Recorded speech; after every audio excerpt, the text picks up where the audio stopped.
నమస్తే. Shaft academy of media arts cinematography కోర్సుకి స్వాగతం. నేను డాక్టర్ చిలకమర్రి నటరాజ్. మనము ఈ సినిమాటోగ్రఫీ కోర్సులో డిఫరెంట్ సబ్జెక్ట్స్ని ఎలాబొరేటెడ్గా ఒక్కొక్క మాడ్యూల్లో డిస్కస్ చేసుకుంటూ వస్తున్నాం. We have started with stages of film making, తర్వాత ఇంట్రడక్షన్ టు ది సినిమాటోగ్రఫీ, తర్వాత హిస్టరీ ఆఫ్ ది సినిమాటోగ్రఫీ, తర్వాత parts of the camera, lighting, ఇట్లా ఒక్కొక్కటి సబ్జెక్ట్ని మనం మాట్లాడుకుంటూ వస్తున్నాము. ప్రీ ప్రొడక్షన్లో సినిమాటోగ్రాఫర్ ఇన్వాల్వ్మెంట్ ఏంటి, ప్రొడక్షన్ స్టేజ్లో సినిమాటోగ్రాఫర్ ఇన్వాల్వ్మెంట్, ఇవన్నీ ఎలాబొరేటెడ్గా డిస్కస్ చేసుకుంటూ వస్తున్నాం. ఒక సబ్జెక్ట్ని అవసరం అనుకుంటే 2-3 సబ్జెక్టులు కలిపి ఒకే మాడ్యూల్లో డిస్కస్ చేసుకున్నాం. కొన్నిసార్లు ఒకే సబ్జెక్ట్ని 2-3 మాడ్యూల్గా ఎలాబొరేట్ చేసి కూడా డిస్కస్ చేసుకుంటూ వస్తున్నాం. ఇప్పుడు మనం డిస్కస్ చేసుకోబోయేది కెమెరా మూమెంట్. మనం కెమెరా డిస్టెన్స్ గురించి ఆల్రెడీ మాట్లాడుకున్నాం. ఇది కెమెరా మూమెంట్ అంటే కెమెరాని మూవ్ చేసే ప్రాసెస్. జనరల్గా ఇది ఒక మాడ్యూల్లో సరిపోదు కాబట్టి దీన్ని కొంచెం ఎలాబొరేటెడ్గా డిస్కస్ చేసుకుంటాము. ఎందుకంటే కెమెరా మూమెంట్ ఉండడమే మనకి ఒక 3 టైప్స్లో ఉంటుంది. స్టాటిక్ కెమెరా మూమెంటు, తర్వాత మూమెంట్ టు మూమెంటు, తర్వాత మిక్స్డ్ మూమెంట్ అని 3 రకాలు ఉంటుంది. దాన్ని కూడా మనం ఎలా చేస్తామనేది డిస్కస్ చేసుకుంటాము. అయితే ఇక్కడ మనం ఈ కెమెరా డిస్టెన్స్ కానీ, కెమెరా మూమెంట్ కానీ, కెమెరా వ్యూ పాయింట్ కానీ ఇవన్నీ డిస్కస్ చేసుకునే ప్రాసెస్లో డైరెక్టర్స్ పర్సెప్షన్, సినిమాటోగ్రాఫర్స్ పర్సెప్షన్ 2 కలిసి ఉంటాయి కాబట్టి డైరెక్టర్ ఎలా చేసుకోవాలి అని ఎక్కువ డిస్కస్ చేస్తాం. ఎందుకంటే యాక్చువల్గా షార్ట్ డివిజన్ చేసేది డైరెక్టర్, సినిమాటోగ్రాఫర్ ఇద్దరు కలిసి చేస్తారు. ఇద్దరు కలిపి సినిమాటోగ్రఫీ ఈ పర్టికులర్ ప్రొడక్షన్ ప్రాసెస్లో సంబంధించినంత వరకు ఒకే యూనిట్. అందుకని మనము ఈ డిస్కస్ చేసే ప్రాసెస్లో డైరెక్టర్ ఎలా చేసుకోవాలని డిస్కస్ చేయడానికి ప్రయత్నం చేస్తాం. దాన్ని సినిమాటోగ్రాఫర్ అని కూడా మనం అన్వయించుకుంటూ చెక్ చేసుకుంటాం. తర్వాత ఈ పర్టికులర్ మాడ్యూల్లో మనం కెమెరా మూమెంట్ ఏంటి, కెమెరా మూమెంట్ ఎందుకు చేయాలి, పర్పస్ ఏంటి, వాటన్నిటి గురించి ఎలాబొరేటెడ్గా డిస్కస్ చేసుకుంటాం. జనరల్గా కెమెరా తాలూకు మూమెంట్ 3 రకాలుగా ఉంటుంది. ఫస్ట్ది static camera movement, 2 total camera movement, 3 mixed combination of static and total camera. Static camera మూమెంట్నే మనము స్టిల్ టు మూమెంట్ అంటాము. అదేంటి స్టిల్ అంటున్నాడు మళ్ళీ మూమెంట్ అంటున్నాడు ఏంటి అనే చిన్న కన్ఫ్యూజన్ వస్తుంది. అసలు స్టాటిక్ కెమెరా మూమెంట్ అంటే ఏంటి తెలిస్తే మనము దాని గురించి ఎనాలిసిస్ మనకు అర్థమవుతుంది. జనరల్గా నేను ఇక్కడ నిలబడి ఉన్నాను, కదులుతున్నానా కదలట్లేదా, ఇలా ఉంటే కదలట్లా, కానీ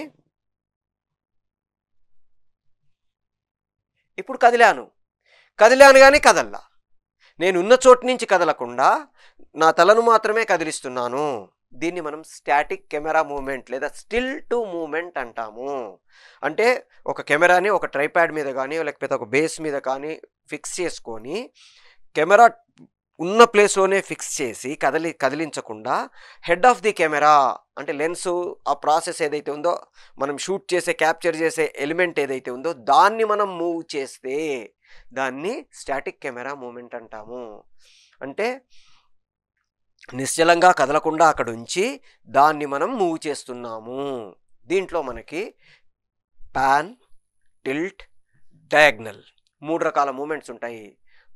పాన్ అంటే horizontal movement of the camera on a tripod. ఒక ట్రైపాడ్ మీద కెమెరాని లేదా బేస్ మీద కెమెరాని ఫిక్స్ చేసుకొని దాన్ని హారిజంటల్గా మూవ్ చేస్తే దాన్ని మనం పాన్ అంటాము. ఈ పాన్ 2 రకాలు మనకి, పాన్ రైట్, పాన్ లెఫ్ట్. అంటే కెమెరాని ట్రైపాడ్ మీద ఫిక్స్ చేసి రైట్ వైపుకు టర్న్ చేస్తే దాన్ని పాన్ రైట్ అంటాము, లెఫ్ట్ వైపుకు టర్న్ చేస్తే దాన్ని పాన్ లెఫ్ట్ అంటాము. సో ఒక కెమెరాని మనం ఫిక్స్డ్గా పెట్టుకొని దాన్ని మనం కెమెరా ట్రైపాడ్ మీదే హారిజంటల్గా మూవ్ చేస్తున్నాము. దీన్ని మనం పాన్ అంటాము. ఎందుకు ఈ పాన్ చెయ్యాలి, why we need a pan, ఎక్కడెక్కడ వాడతాము, ఎందుకు వాడతాము తెలిస్తే మనకి ఇంకా కొంచెం క్లారిటీ వస్తుంది.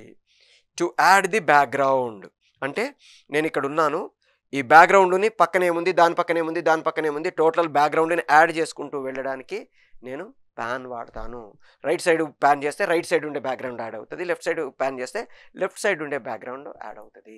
అట్లాగే ద డిస్టెన్స్ బిట్వీన్ 2 ఆబ్జెక్ట్స్, ఈ ఆబ్జెక్టు ఎక్కడ ఉన్నాయి, ఎంత దూరంలో ఉన్నాయి, ఓకే ఈ కొండ మీద ఒక వ్యక్తి ఉన్నాడు, ఆ కొండ మీద ఇంకో వ్యక్తి ఉన్నాడు, ఈ కొండ మీద నుంచి ఆ కొండ మీదకి నేను ప్యాన్ చేసి వీళ్ళిద్దరి మధ్యలో ఇంత డిస్టెన్స్ ఉంది. To establish the movement of the object, ఓ మూమెంట్ కదులుతూ వెళ్తూ ఉంటుంది, దాన్ని నేను ఫాలో అవుతూ వెళ్తాను. ఆ క్యారెక్టర్ తాలూకు మూమెంట్ని, ఆబ్జెక్ట్ తాలూకు మూమెంట్ని నేను క్యాప్చర్ చేయడం కోసం I will use pan. To count the number, అంటే ఒక 100 మందో 200 మందో 300 మందో 500 మందో గుంపు ఉన్నారు, ఎంతమంది ఉన్నారు అని ఎస్టాబ్లిష్ చేయడానికి ఇలా నేను ప్యాన్ చేసుకుంటూ వెళ్తాను. To show the horizontal relation between the two objects. వీళ్ళు ఏం చేస్తున్నారు, ఆ టైంలో వీళ్ళు ఏం చేస్తున్నారు, ఇద్దరి మధ్యలో ఏం జరుగుతుంది అని ఎస్టాబ్లిష్ చేయడం కోసం మనం ప్యాన్ చేస్తాము. జనరల్గా ప్యాన్ చేసేటప్పుడు ఒకవైపు బ్యాక్గ్రౌండ్ కట్ అవుతూ ఇంకొక బ్యాక్గ్రౌండ్ యాడ్ అవుతూ వెళ్తుంటుంది. అంటే మనం ప్యాన్ రైటు ప్యాన్ లెఫ్ట్ చేస్తున్నాం అనుకోండి, ప్యాన్ రైట్ చేస్తున్నప్పుడు లెఫ్ట్ సైడ్ కట్ అవుతూ రైట్ సైడ్ యాడ్ అవుతూ వెళ్తుంది. ప్యాన్ లెఫ్ట్ చేసినప్పుడు రైట్ సైడ్ కట్ అవుతూ లెఫ్ట్ సైడ్ యాడ్ అవుతూ వెళ్తూ ఉంటుంది.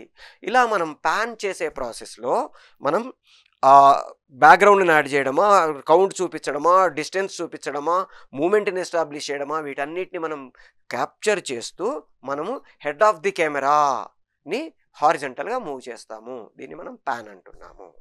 Right. Next tilt, vertical movement of the camera on a tripod or a base. అంటే వర్టికల్గా నిలువుగా మనం కెమెరాని మూవ్ చేస్తే దాన్ని టిల్ట్ అంటాము. దీంట్లో టిల్ట్ అప్, టిల్ట్ డౌన్ 2 రకాలు ఉంటాయి. జనరల్గా ఒక height of the object establish చేయడానికి, తర్వాత ఒక మనిషి తాలూకు వర్టికల్ మూమెంట్ని ఎస్టాబ్లిష్ చేయడానికి, ఒక మనిషి తాలూకు దాన్ని ఏమంటాము relationship between the vertical relationship between 2 objects establish చేయడానికి. పైన ఒకడు కోస్తున్నాడు, కింద ఒకడు వేలాడుతున్నాడు. వాడు ఆ కోస్తుంటే వీడు కింద పడిపోతాడేమో ఒక టెన్షన్ బిల్డప్ చేయడం కోసం కింద ఎంత ఉంది, ఇంత లోతుంది అని ఎస్టాబ్లిష్ చేయడం కోసం మనం టిల్ట్ చేస్తాము.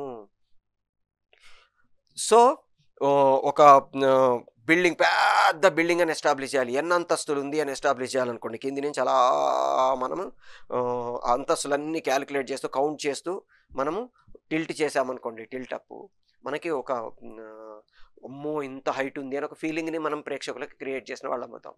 పైనుంచి ఒకడు దూకుతున్నాడు, అలా కింద పడిపోతున్నాడు, ఎంత లోపలికి కింద పడిపోతున్నాడు అని నేను ఎస్టాబ్లిష్ చేయడం కోసం అలా స్లోగా అతన్ని ఫాలో అవుతూ ప్యాన్ చేసుకుంటూ వెళ్తా.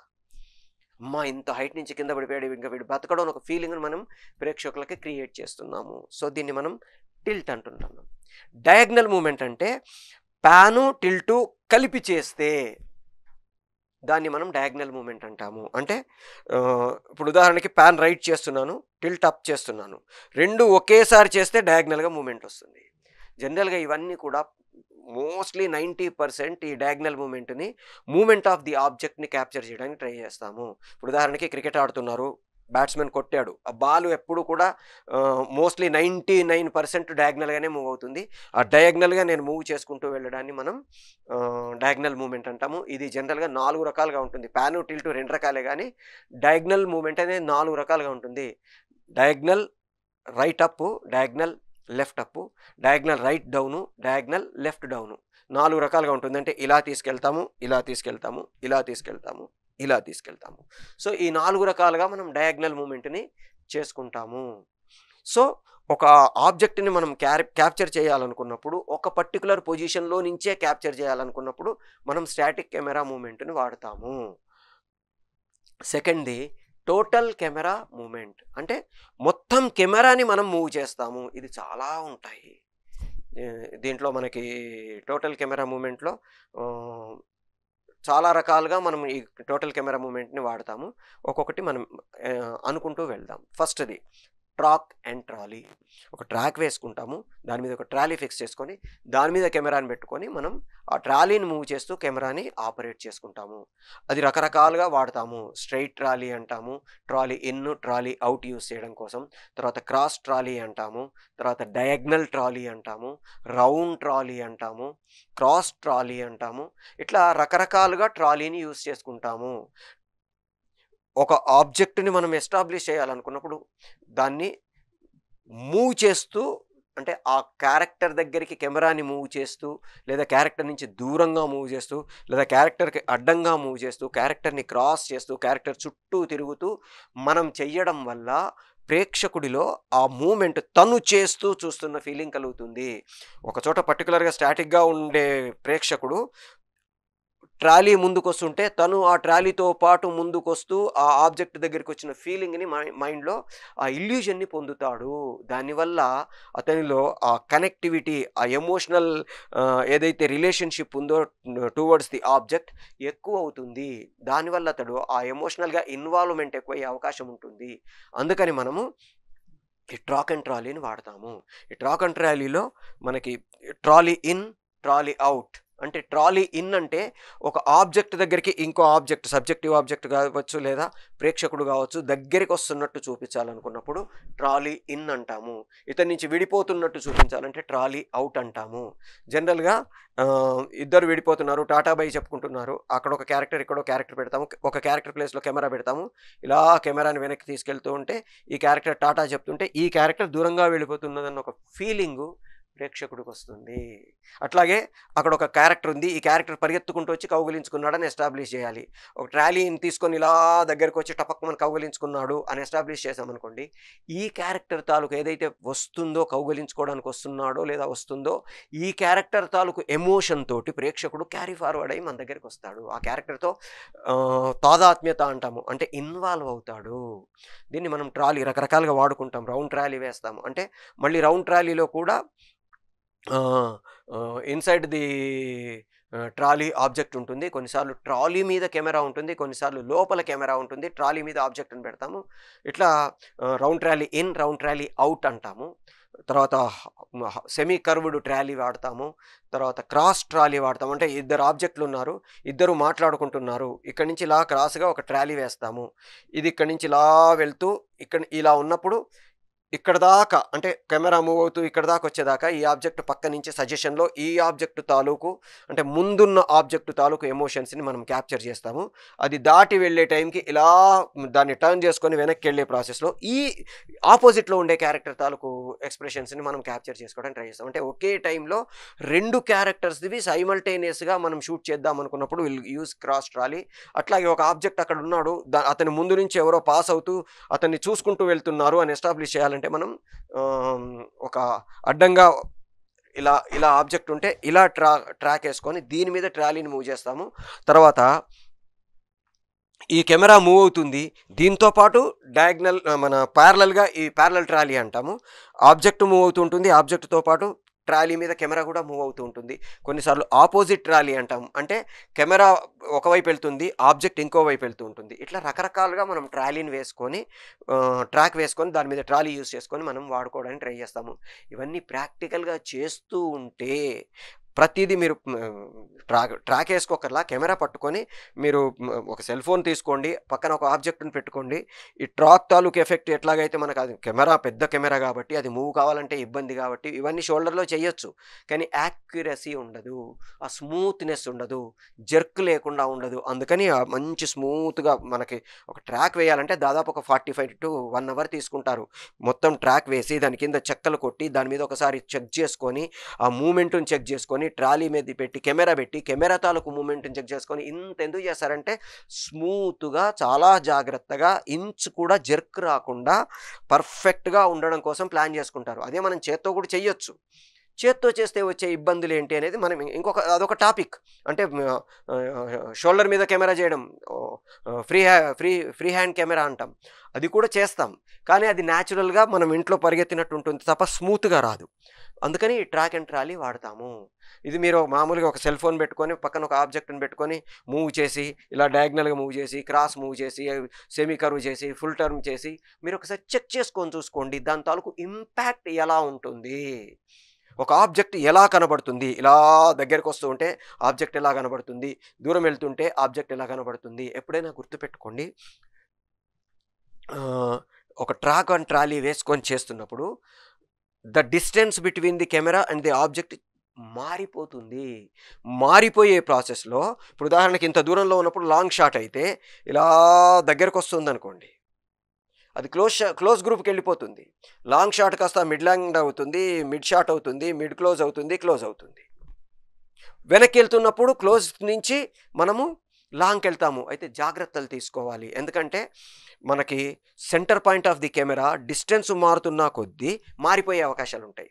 ఫ్రేమ్ సెంటర్ మనం ఒక డిస్టెన్స్లో ఉన్నప్పుడు ఒకటేగా అనిపిస్తుంది, ఇంకా ముందుకెళ్ళినప్పుడు ఇంకొక చోటికి వెళ్ళే అవకాశం ఉంటుంది. అది కాకుండా చాలా జాగ్రత్తగా మనం ఎప్పుడైతే రిహార్సల్స్ చేస్తున్నామో ఆ టైంలోనే పర్ఫెక్ట్గా సెంటర్ ఆఫ్ ది కెమెరా, మనం అనుకున్న object centre of the camera ఉందా లేదా, లాంగ్కి షార్ట్కి మారిపోతున్నప్పుడు, క్లోజ్ గ్రూప్కి లాంగ్ గ్రూప్కి మారిపోతున్నప్పుడు అది ఫ్రేమ్లో అటు ఇటు పక్కకి వెళ్ళిపోకుండా, తర్వాత అవుట్ ఫోకస్ కాకుండా జాగ్రత్తలు తీసుకుంటూ మనం ఈ ట్రాలీలు వాడుకుంటాము. మనకి షాఫ్ట్ అకాడమీ రకరకాల కోర్సెస్ని ఆఫర్ చేస్తుంది. పర్టికులర్గా ఫిలిం ఇండస్ట్రీకి సంబంధించిన 3 major wings, film making, fine arts and animation, ఈ 3 వింగ్స్లో మినిమం బేసిక్స్ కోర్స్ నుంచి పోస్ట్ గ్రాడ్యుయేషన్ వరకు రకరకాల స్టేజెస్లో కోర్సెస్ ఆఫర్ చేస్తుంది. అది కూడా ఏదో మా ఇన్స్టిట్యూషన్ నుంచి సర్టిఫికేట్ ఇచ్చామన్నట్టు కాకుండా UGC recognized, UGC authentic universities affiliation తోటి, ఒక పొట్టి శ్రీరాములు తెలుగు యూనివర్సిటీ, ఒక కృష్ణా యూనివర్సిటీ, ఒక అన్నామలై యూనివర్సిటీ లాంటి ఒక యూజీసీ రికగ్నైజ్డ్ యూనివర్సిటీస్ తోటి అథెంటిక్ సర్టిఫికేషన్ తోటి అతి తక్కువ ఫీజులతోటి, నిజంగా మనము వేరే ఇన్స్టిట్యూషన్స్ని క్రిటిసైజ్ చేసినట్టు కాదు, కానీ మీరు ఏ ఇన్స్టిట్యూషన్కి వెళ్ళినా లక్షల్లో ఫీజు ఉంటుంది. అక్కడ లక్షల్లో ఫీజుని మనం ఇక్కడ వందల్లో వేలల్లో పే చేసి మనం కోర్సెస్ని కంఫర్టబుల్గా అంతకంటే ఎక్కువ ఇన్ఫర్మేషన్ తోటి నేర్చుకోవడానికి అవకాశం ఉంటుంది. సో మీరు ఇప్పుడు ఎట్లాగైతే ఈ డైరెక్షన్ కోర్స్ నేర్చుకుంటున్నారో దానిలాగే స్క్రిప్ట్ రైటింగ్ కావచ్చు, యానిమేషన్ కావచ్చు, ఫైన్ ఆర్ట్స్ కావచ్చు, డిఫరెంట్ ఫిలిం మేకింగ్కి సంబంధించినవి, యానిమేషన్కి సంబంధించినవి, ఫైన్ ఆర్ట్స్కి సంబంధించిన కోర్సెస్ నేర్చుకోండి. మల్టిపుల్ కోర్సెస్ నేర్చుకోవడం వల్ల మల్టీ టాస్క్డ్ పర్సనాలిటీగా మనం ఇండస్ట్రీలోకి వెళ్తే మిగతా వాళ్ళకంటే మనం కొంచెం ముందు ఉంటాము. అలా మిమ్మల్ని మీరు ఒక మల్టీ టాస్క్డ్ క్రాఫ్ట్ మెన్గా ఇండస్ట్రీకి పరిచయం చేసుకొని మిమ్మల్ని మీరు ప్రూవ్ చేసుకోవడానికి ట్రై చేయండి. All the best.